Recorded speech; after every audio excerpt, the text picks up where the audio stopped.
రాజన్న సిరిసిల్ల జిల్లా గంభీరావుపేట మండలంలోని జగదంబ తండాలో కరీంనగర్ పార్లమెంట్ అభ్యర్థి రాజేందర్ ను అత్యధిక మెజారిటీతో గెలిపించాలని కో ఇన్ఛార్జ్ కొండూరు గాంధీ కోరారు. ఈ కార్యక్రమంలో పార్టీ మండల నాయకులు, కార్యకర్తలు తదితరులు పాల్గొన్నారు.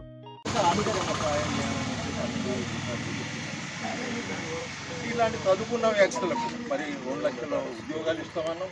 ఇప్పటికే 30,000 ఉద్యోగాలు ఇచ్చినాం. ఇంకా రేపు 25 ఉన్నాయో ఏవైతే మరి చిన్న చిన్న ఉద్యోగాలు, కాంట్రాక్ట్ ఉద్యోగాలు అలాంటి దాంట్లో కూడా నడపలేదు. ఇట్లాంటి ప్రక్రియ తీసుకుంటూ పోతూ మొత్తానికి కాకుండా 2 లక్షల ఏదైతే మేము హామీ ఇచ్చామో సంవత్సరం లోపల విద్యావంతులందరూ ఇప్పటికే 30,000 ఉద్యోగాలు ఇచ్చాము. ఆ ప్రక్రియ జరుగుతుంది. దాని మీద కూడా మీరు ఏమాత్రం రైతు బంధు అందరూ తెలుసు, అందరికి పడ్డది ఆల్రెడీ.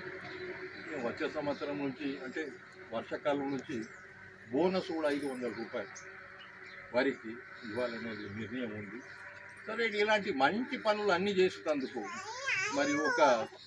మరి చెప్పిన గ్యారంటీలు 100% చేస్తామని చెప్పినప్పుడు 5 సంవత్సరాలు ఇదే పాలన ఉంటుంది, వీళ్ళే ప్రభుత్వం ఉంటుంది. ఈ కుర్చీ ఎక్కడి జరిగేది లేదు.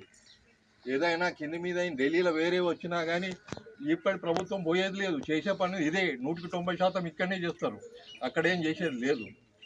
అట్లాంటి ప్రక్రియ అన్నిటికన్నా ముఖ్యం ఏంటంటే ఇంకా ఇందిరమ్మ ఇల్లు ఇదివరకు చూసినది, ఇప్పుడు నాకు చూసిన ఇక్కడ ఇదివరకు రాజశేఖర రెడ్డి గారి ప్రభుత్వంలో ఎక్కడికి పోయినా, ఇంట్లోకి పోయినా కానీ, ఏ ఊర్లోకి పోయినా కానీ దాదాపు 200 ఇండ్లు ఇందిరమ్మ ఇల్లు ఇచ్చినాయి. అప్పుడు ఎస్టీలకు మొదలు 60,000 ఉండే, తర్వాత 1,00,000 రూపాయల వరకు కూడా ఇచ్చినాయి. ఇప్పుడు కూడా ఎవరైనా మిగిలిపోయిన వాళ్ళు ఉంటే వాళ్లకు 5 లక్షల రూపాయలు మరి ప్రతి ఊరికి 40 నుంచి 50 ఇండ్లు వస్తాయి. మీకు జాగలేని వాళ్ళకు కూడా 1,00,000 రూపాయలు ఇచ్చే స్థలాన్ని కూడా ఇచ్చేసి ప్రతి ఊరికి ఒక 50 ఇండ్లు కట్టించేటువంటి కార్యక్రమాలు తీసుకుంటున్నాం. కాబట్టి ఏ విధంగా సంక్షేమం చూసినా కానీ ప్రతి దానికి కాంగ్రెస్ ఇదివరకు ఇప్పటి నుంచి చూస్తలేము, మనం ఎన్నో నుంచి చూసినాం. మరి ఈ రాజశేఖర రెడ్డి గారి ప్రభుత్వం చూసాం.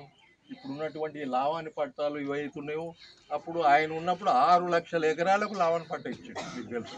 దాన్ని ఇప్పుడు ఆ లావాణి పట్టాలను కూడా మరి పట్టాల రూపంగా చేసేసి, నేనున్నప్పుడు సింగిల్ విండో మరి కోఆపరేటివ్ అధ్యక్షుడిగా ఉన్నప్పుడు లావాణి పట్టాలకు కూడా రుణాన్ని ఇచ్చింది.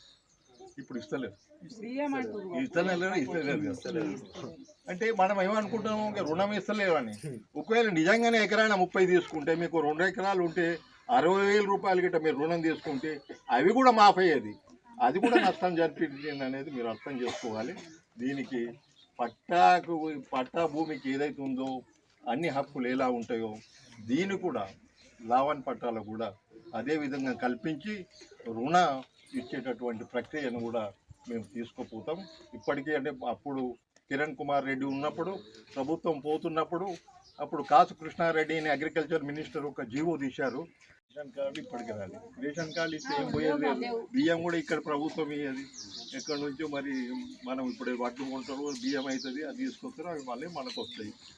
మరి ఆ ప్రక్రియ అయితే ఇదివరకు మొన్నటి దానిలో మనం వాటి కాగితాల మీద రాసుకున్నాం. కానీ తొందరగానే జూన్ 4 తర్వాత ప్రతి ఊర్లోకి వచ్చేసి మరి ఒక అప్లికేషన్ ఫామ్ కొత్తగా తీసుకొని దాన్ని తీసుకొని ఒక నెల 15 రోజుల్లోనే కొత్త రేషన్ కార్డు ఇప్పించేది. తర్వాత పింఛన్లు అనేవి కూడా అందరికీ ఎవరైతే అర్హులైన లబ్ధిదారులు ఎవరైతే ఉన్నారో వాళ్ళందరికీ మరి ఇవ్వాలనేదే మా కాంగ్రెస్ పార్టీ సిద్ధాంతము, మా ప్రభుత్వ సిద్ధాంతము.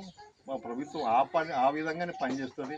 మీరు ఎవరు కూడా మిగిలిపోకుండా ఇట్లాంటిది ఏదైనా జరగకుండా కూడా ఒకటి కర్ణాటకలో కూడా ఇంప్లిమెంటేషన్ కమిటీ అని కూడా పెట్టింది. ఒక మండలి లెవెల్లో 11 మంది డైరెక్టర్లు ఉంటారు. వాళ్ళు మనం ఇంతకుముందు ఏదంటే మనకు పింఛన్ రాలేదంటే సర్పంచ్ దగ్గరికి పోతాం. సర్పంచ్ ఏమంటాడు, అదే సెక్రటరీ చూడవయ్యా అంటే నేను ఆన్లైన్లో ఉంది అంటాడు. ఇట్లాంటి ఆన్లైన్లో ఉన్నవాడిని ఎన్ని రోజుల్లో ఉంది, ఆన్లైన్లో ఎక్కడికి పోయింది, ఆకాశానికి పోయిందో ఆ కాగితం ఎక్కడో తెలియదు. అట్లాంటిది జరగకుండా ఇంప్లిమెంటేషన్ కమిటీ అనేది ఏదైతే మనం సంక్షేమం కోసం కొన్ని ప్రణాళికలు చేస్తాం, కానీ ఇంప్లిమెంటేషన్ కోసం దానికోసం ఒక బాడీ ఉండాలి, దాన్ని చేసే పనితీరు ఉండాలి, దాని మీద నిఘా ఉండాలి, పని చేయకుండా ఎందుకు చేస్తలేవు అని అడిగేటువంటి వ్యక్తి కావాలి. అలాంటి కమిటీని కూడా పెట్టేసి ఆ కార్యక్రమాన్ని కూడా 100 సంవత్సరాలు సక్సెస్ చేస్తాం. కాబట్టి ఒక 6 నెలలు మీరు చూస్తారు ఈ ప్రజాపాలన ఎట్లుంటాము. తర్వాత మీరు మళ్ళీ నేను ఇక్కడికి వస్తే అప్పుడు చెప్పండి ఏం జరుగుతున్నాయో సమస్యల విషయం. తప్పక మీరందరూ ఆమోదయోగ్యమైనటువంటి ప్రజాపాలన మీ ప్రజల అందరి బడుగు బలహీన వర్గాల ప్రజల ఒక ప్రభుత్వం ఉన్నదని మీరందరూ నాకే చెప్తారు. గత ప్రభుత్వం చూడకు లావణ్ పట్టణంలో కూడా ఇవ్వాలని ఉంది. నేనైతే ఒకటి కాగితాల మీదనే ఇచ్చిన. సరే దీని మీద లావణ్ పట్టాలకు రుణ సహాయం కాదనేది కూడా మీరు ఏమాత్రం సంశయం పడవలసిన అవసరం లేదు. అవి కూడా చేసి ప్రతి దానిలో కూడా ముందుకు తీసుకుపోయేటట్టు ఉన్నాయి. కాబట్టి ఇంకా మీకేమైనా అనుమానాలు ఉంటాయి, ఇంకేమైనా ప్రశ్నలు ఉంటాయి, ఎవరైనా కానీ మనం కష్టపడితేనే అవుతుంది. కానీ ఇలాంటి సంక్షేమ ప్రభుత్వం తరఫున ఏవేవి ఉన్నాయో, గృహం అయితేనే 200 యూనిట్లకు ఫ్రీ కరెంట్ ఇస్తున్నాం. దానివల్ల దాదాపు 10,000 రూపాయలు మనకు ఆదా అవుతుంది. సిలిండర్ వల్ల ఒక 7-8 రూపాయలు అవుతుంది. మరి 2,500 రూపాయలు చొప్పున ప్రతి సంవత్సరానికి 30,000 రూపాయలు జమ అవుతున్నాయి. ఇవన్నీ మరి మన ఆర్థిక పరిస్థితి కొంతమంది మెరుగుపరుస్తాయి, మన ఖర్చులు తగ్గుతాయి. మన ఆ పైసలతో వేరే విధంగా మనం ఖర్చు పెట్టుకున్న పిల్లల కోసం, భవిష్యత్తు కోసం చేసుకునే అవకాశం ఉంటుంది. కాబట్టి మీరు మొన్న అసెంబ్లీ ఎన్నికల్లో ఏ విధంగా అయితే మరి కాంగ్రెస్ పార్టీకి మరి పట్టం కట్టారో, ఈరోజు కూడా మా పార్లమెంట్ అభ్యర్థి అయినటువంటి వెల్చాల రాజేందర్ రావు గారికి మరి అత్యధిక మెజార్టీ ఇవ్వాలని కోరుకుంటూ మీ అందరినీ పేరు పేరున విజ్ఞప్తి